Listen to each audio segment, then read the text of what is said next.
Hi, this is Jeff Evans from Evans Performance Academy. We're going to be taking a look at some basics with our PC Link software so you can get started with your Link G5 or G4X system. Without further wait, let's jump in to check this out. Okay, so let's get started. We're going to be taking a look at doing some basic setup and functionality with our Link G5 and our PC Link software. This is getting the software usable, so it's going to be in units that we can recognize and work with. The layout in terms of how things are presented in the software is set up so that's usable. We're going to experiment with some color grading and color schemes in the software to make it look maybe a little bit different. You can customize it to your liking. And then lastly, we're going to be taking a look at doing a firmware update. Extremely important, the firmware update, probably the most important thing that you do whenever you install new software, PC Link software onto your laptop. You always want to make sure that you're following that up with immediately connecting to your G5 and then doing a firmware update. Firmware is going to allow the software to communicate with the hardware that's on the actual ECU board. If the software is, let's say, ahead of the firmware, so you have older firmware on your box, software can allow you to connect and start to do your tuning and calibrating changes, but it may not be controlling things properly. So you may get unintended behavior from the ECU, from the engine. You always want to make sure anytime a software update happens, you're updating the software, you immediately follow that by doing a firmware update. Now my box has shipped from Link in the last week directly from Link USA, so it's likely up to date on firmware. But let's check this anyway to verify that everything is 100% ready to go. So we've installed our software in the last tutorial. The first thing I'm going to do here is do the firmware update. In order to do the firmware update, it's pretty straightforward. We're going to go here to ECU controls and then drop down in our menu under update firmware. So let's go ahead and select that. Now, what we're going to find here is the available firmware is shown right here. So V1.2.76 firmware package. In the gray here, this is going to show us what the actual current firmware package that's installed on our ECU is going to be. And we can find that they're going to match. So 1.2.76. Now what I'm going to do here is use the reinstall option. I'm just going to reinstall the firmware even though it's already installed on my G5. I don't technically need to go through any of the steps. You may find yourself in the same situation, so you could skip over what I'm showing you here. But I want to demonstrate doing a firmware update. Let's go here to reinstall, and it's going to make sure that we understand all of this language here, that we see all this so we can scroll from top to bottom. I would recommend that you actually read through it, but just for right now, we're just going to go scroll down to the bottom so it knows that we've read everything. Close the window out, and it's going to say here, reinstall. So we're going to go through that process. Have you read the firmware version notes? I'll say yes, and then we'll continue on here. Now, warning, programming will overwrite your existing firmware through tuning information. Although tuning information will be retained, you may be required to configure any new features after this upgrade to ensure continued ECU operations. As I was mentioning, new features and functions to appear with software and firmware updates. Under no circumstances this process should be interrupted. Please leave ignition switch on until updates completed. This is extremely important. If it fails during a firmware update, there is a chance that you break your ECU and it needs to be sent back to Link for a recovery process. We want to make sure that the power source is not going to be interrupted when you're doing a firmware update. Now in my case, I'm key on, engine off, box is plugged into my car here. I have the battery on a battery tender, so I know the voltage will be sufficient. If you suspect that you have a low battery or any kind of odd voltage problems with your vehicle, definitely make sure that's taken care of before you do a firmware update. So whenever I'm in doubt, I always hook up a battery tender or charger to the battery when I'm doing a firmware update. All right, do you want to continue with this update? I'll click yes. Now this process is pretty straightforward and relatively fast. It takes about 20-30 seconds. We can see down here the status, the green bar. It's going to show us when it's done. It'll actually prompt us up and tell us that the process is complete. Let's be patient and allow this to finish. Okay, so we can see the status bar actually shows that it hasn't completed that full sweep, but we are getting this firmware updater window showing programming is complete and ECU is ready to run. So meaning the firmware has been updated, we're all good to go, and we're just click OK here, and we can see that's going to just finish out that last little bit. So now we can go here and we can close our screen out. We can see here the ECU firmware, bootloader, hardware, and all the other information that has been updated with that firmware. We can see that that package is available to reinstall again. Again, we didn't need to do a firmware update. It was already done ahead of time, but you always want to check. All right, let's click the X box here, close that box out, and we are going to now take a look at a couple additional things. Now, the first thing I want to take a look at here and talk about is the layout. What is a layout? Well, the layout is going to be the pages that we see where information is displayed. We have our navigation bar, and we're going to be getting into a software overview in the next training module, so things make a little bit more sense, but I'm just going to quickly go through some of the basic highlights here. Over on the left, we can find that we have this navigation tree, so to speak. So if we want to go ahead and take a look at something, we can find it over here. If we double click it, it'll populate in our screen right here. Now, these screens that we find, these pages, let's call them, these are what's known as a layout. A layout is the combination of all the individual pages that we see we can click on. So for example, tuning here has the main field table, a graphical view of the field table that we can take a look at. We have live data that's streaming out of the ECU so we can see what this looks like. We have other bits of information here, gauges, numerical displays. We'll talk about what this all means in setting up and creating custom layouts. But the layout here is the default layout that you'll find appears on your screen when you first connect to your Link G5 and you have the software open. This layout is the default. It's terrible. It's not useful. We want to go ahead and change it to at least what Link has provided to us within the folder here, the layout folder. Now, I have a really good layout that we'll be going over in a separate tutorial that I suggest that you use for the training course, or you can create your own layout, but my layout will probably save you a lot of time. You can always tweak and modify my layout. Let's go ahead and just open up a Link layout, something better than what we find here, because again, we really cannot navigate and take advantage of all the software features and all the functionality by simply staying in this default layout. So we're going to go to layout and we'll go here to load layout. This is going to pop into your G5, in this case it looks like actually G4X layout folder. Let me go up in the directory here under the C drive. We can find here the G5 folder, and then let's go here to PC Link G5. And this is probably what's going to actually open up into the layout folder. So we see these are options that Link has provided in their default folder here for where the layouts will be stored. I'm going to go ahead because I have a really big screen resolution. I'll grab new tuning layout, 1920 by 1080. I actually have a much bigger resolution on this screen than that. But let's go ahead and click open here.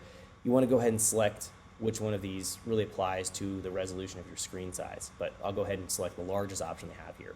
All right, let's click open here. And now what we're going to find is we have a lot more pages and a lot better view of the software. So if we click over here, we can find, if we go all the way to the left, configuration, basic tuning here, find some basic tuning information, logging. This is for doing some logging with the ECU. Logging is where we stream the data out of the Link and actually capture it to screen so we can play it back and look at it. We have our main setup, injectors, ignition coil inputs. Again, this is the default layout from Link. We can find all these different tables. We can go back and forth here, left and right, trying to access the different pages within the layout. Or under layout here, we can actually just click on the pages that we want to find. You can see that populates those pages. That's going to be your choice as to what you want to do. Okay, so this is one of the default layouts from Link. Again, I have something provided within the training course that I find is much better than the default from Link. We'll be going over that in another training module, how to open that up and going through each individual page and what it represents and things we want to keep an eye out for working with that layout. But for right now, you have something that's open in the software that is better than that very basic default layout. Now, while we're on the topic of layouts, let's talk here about changing the look of the layout. Now, I'm not going to get into doing customized tables and how to bring different things on screen. I'm talking about the actual color grading and the color coding of what we see on the screen. Now, this black layout here isn't awful, but we can definitely improve the way it looks. How do we do that? Pretty simple. Let's just stick on main fuel tuning here.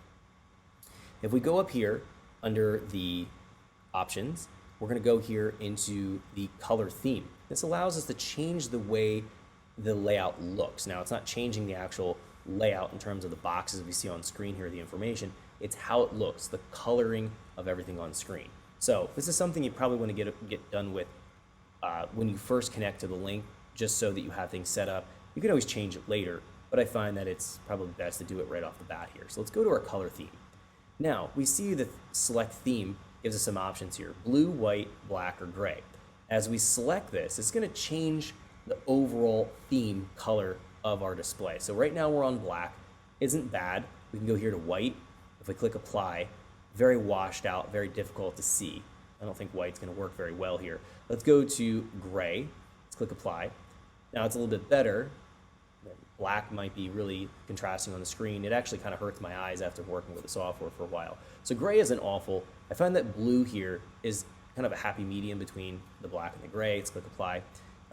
It's definitely easier on my eyes looking at the screen long term. So really left up to what you want to do within the actual theme.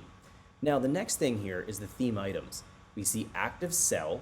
That's going to be where we're active in an actual table. So it's going to show us where we're at. Right now we can find them at 0 engine speed, and the manifold gauge pressure, MGP, combination between map sensor reading and the barrel pressure reading. We'll talk about what this means, don't panic.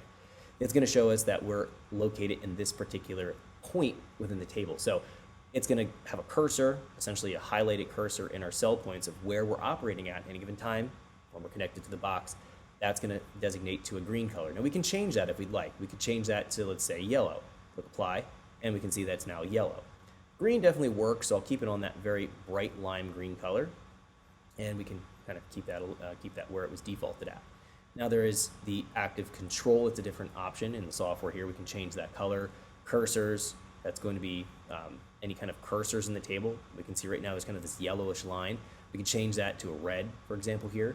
We can see it's going to change right now. So we see the green now with a red line. Again, that's going to give us kind of a pinpointing location to capture the where we're at on the tables, or the particular 2 or 3 dimensional tables of where we're at.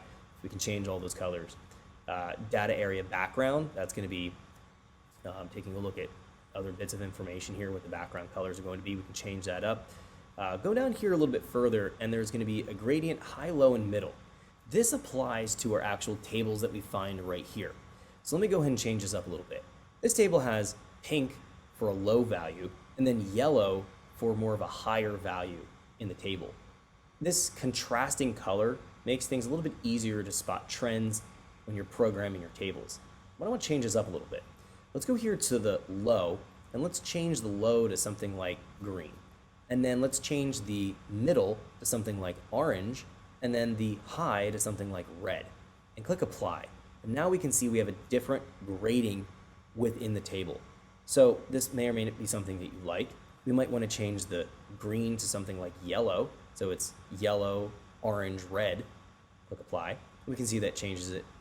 Depending on what you like, you can configure this look of the software. I'm going to leave those defaults where they're at. I kind of like the way the screen looks with that blue. Let's go down here a little bit further. There is going to be grid lines. Now the grid lines will apply to things within a time plot, for example. This is where we look at graphical plotted data.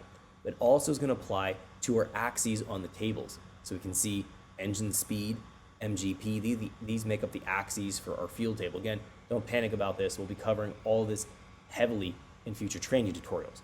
But the idea here is understanding changing the colors here, what they actually change on the screen. So for example here, if I don't want gray, which gray isn't bad, but let's say we want to change it to something like white. If we click the white and click apply, that might be something you want to see there in white. It also changes your time plot within the lines and the naming here. Any of the numbers or the parameters changes that to a white. So we'll leave it on white, that's fine. Let's go down here a little bit more. There's a layout background. That's going to be what we can change our color to here. We can change that, click apply. We can see that's really bold. It changes it from that blue to a yellow. Definitely don't want to do that. So let's go here and change that layout background. We can change it back to that blue color. That was a little bit brighter blue. Looking through here, there's a pretty dark blue. And we'll try that here. Let's go ahead and do that background color. So we have some options there. So that original blue color looks like it is no longer there. So we can play around with this to kind of get the color we want. So actually, if we go here, we have our layout background. We were just talking about this. Let's go here to edit color. We can actually change that color to something a little bit more custom. So let's just take a look here. I can change it to, just trying to get back to maybe more of that color where we're at there before. Let's click apply. That's about what we saw. Okay, that looks good. Now there's a marker OK, sliders, values changed. Can't really effectively demonstrate these. They're more specific things that we'll get into as we're doing our tuning process, but these are colors that can be changed. Values that are changed, values changed offline. Values changed offline and values changed. Anything that we're changing within, let's say, a two-dimensional, one-dimensional table here, just these parameters, that when we do change it, it'll change to either a bright blue color or this looks like a pretty drab, almost burgundy color right here, which definitely isn't necessarily the best.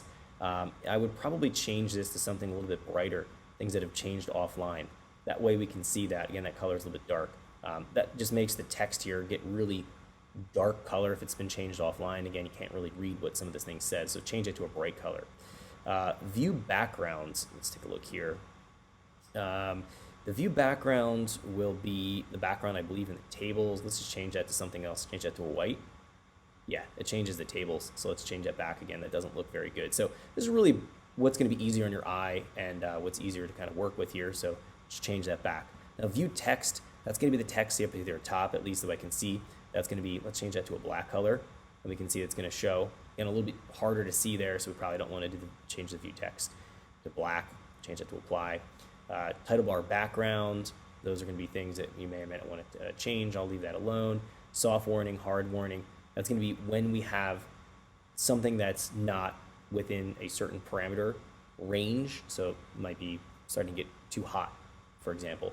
It'll give you a soft warning, hard warning, and things we can actually program within the software to give us a visual indication that something's wrong. So for example, charge temperature showing is 32 degrees. That's giving us a soft warning. But then air fuel lambda target's giving us a hard warning value in red. So it's going to bold things to really catch our eye as we're looking at the screen. So we can see what that looks like. Now different parameters here, depending on what parameters display within the screen, it's going to have different colors. We have overlays that's also going to have potential different colors. We can keep these default at where they're at again, or we can just run one of the default options, say black, for example, if you want to keep it pretty basic. You can do that as well. So you do have some customization. So I wanted to mention that. Get your color scheme out of the way, play with that a little bit, see what looks good for you. Let's click apply, let's click OK, and close that window out. Now the last thing I want to demonstrate here in this tutorial, really important, that's going to be the unit scale you're going to be looking at in terms of your parameters. So for example, in this case, we have map is going to be reading in kPa. Now this is kPa absolute. So 0 to 100 is going to be vacuum reading on an engine. So 100 kPa is key on engine off at its atmospheric pressure, let's say at sea level. Anything below that, 0 to 100, that's going to be vacuum. 100 to 200, it's going to be positive manifold pressure, boost. That would be getting up to about 14, 15 pounds of positive manifold pressure if you're looking at actual boost pressure gauge. 300 kPa in the absolute scale would be referencing approximately 28, 29 psi G, or gauge pressure reference. So I like working with pressure absolute. That would be the values that are in here. Same thing with barrel pressure, that's reading pressure absolute. You can see right now 100 kPa would be at sea level approximately. I'm a little bit at higher elevation, so we see that's going to be a little bit lower in the reading. Looking here, we have Fahrenheit for intake air temp, engine coolant temp. That may or may not be something you want to see. I actually prefer Fahrenheit rather than Celsius. I like working in units of kPa, which is metric, but I do like working in standard English units for Fahrenheit here. Going down through the rest of this, again, we see fuel pressure showing in kPa. So we have the ability to change the unit scale. Let's do that right now. So what you're more comfortable with in terms of viewing units is what you want to change that to right now. If we go to options, and then we go in here to preferences, we're going to find we have units. Now under units, we want to make sure that we're setting this to what makes sense. Now you can go here as we're looking at this. We see that we have metric, imperial, so we have these choices right here. Under preferences, we can actually see here if we go back for a second, there is an option in here, units, there we go. You can go to metric or imperial and just select this. This will just change everything over. So for example, if I'm all in imperial units, now it's going to display my pressure units in terms of PSI. So 0 PSI would be atmospheric pressure at sea level, negative 14.2 would be full engine vacuum. Then if I'm positive, let's say 14, that would be positive manifold pressure.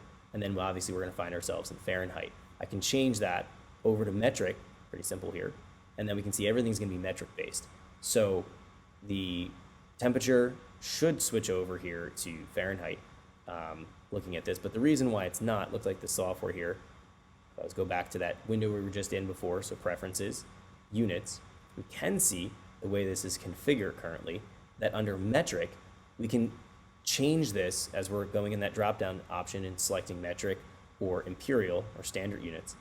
We have the option to kind of mix and match some of the units we're working with in here. For example, metric, I want to use kPa. Technically, metric should be set on Celsius. Speed should be kilometers per hour.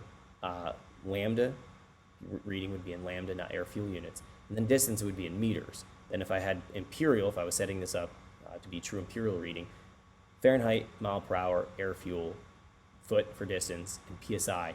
Then if we go back in here and we select in our drop-down menu, let's say imperial, for example, everything will be Fahrenheit or PSI based. Going back in here, units, metric. Now notice this is going to be degrees Celsius and kPa, so it's going to be switching that over. We can get kind of a hybrid between the two, and for some reason my software was set on that. Let's go here to preferences. Let's go back in here to units. We can be a little bit more specific with this. So if we want to have a kind of a hybrid option, in my case, I actually prefer, if I say selecting metric, I prefer to work in units of Fahrenheit, but work in units of kPa for pressure. Distance, I'd rather look at feet. Lambda, I'd actually rather work in lambda, and speed in mile per hour. These are units that are more kind of familiar to me. So you can mix and match. So I've selected and set up my metric specifically, click OK here, and then I want to make sure that units, metric is selected, and then it will display what I want to see. So I have kPa in the absolute scale. I have my temperatures in Fahrenheit. My lambda reading would be in lambda. Any actual speed reading will be in mile per hour, or distance in feet. Again, those are units that are just more familiar with, for my being in the United States. I could vary based on where your location's at. You might want to look at metric units, which probably make a lot more sense if you're from a different country. So, looking at this, I've set up the software now to kind of have this feel and look that I like.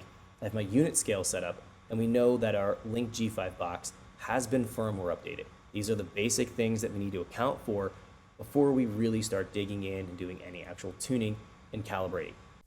Thanks for watching our tutorial. If you're interested in learning more about how to tune your Link G5 or G4X system, check out the video description below where you can find links to our school, some promo codes to get you started and save some money. If you're interested in learning more about Link engine management products, also check out the video description below. That's going to wrap it up here. I hope to see you guys in our school.